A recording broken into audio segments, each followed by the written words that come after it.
అవసరం తీరిపోయాక నిన్ను వదిలి వెళ్ళే స్నేహితులు, సంపద ఉన్నప్పుడు మాత్రమే నీతో ఉండేటువంటి బంధువులు, డబ్బులు ఉన్నప్పుడు మాత్రమే నీతో ప్రేమ నటించే ఏదైతే బంధం ఉందో, ఇలాంటి వారితో జీవించే బదులు అనాథగా జీవించడం ఎంతో మేలు అనేటువంటి విషయం ఒక వ్యక్తి చెప్పాడండి.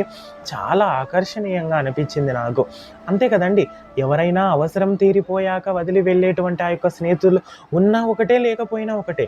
సంపద ఉన్నప్పుడు మాత్రమే నీతో ఉండి, సంపద లేనప్పుడు నీవు ఎవరు అనేటువంటి ఆ యొక్క బంధువులు కూడా మనకు అవసరం లేదు.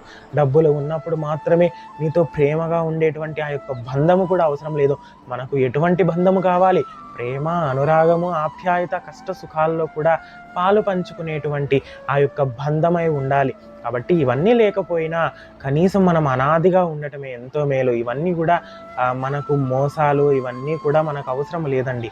మనకు నిజాయితీగా ఉండేటువంటి బంధము కావాలి, నిజాయితీగా ఉండేటువంటి స్నేహితుడు కావాలి. హరే కృష్ణ.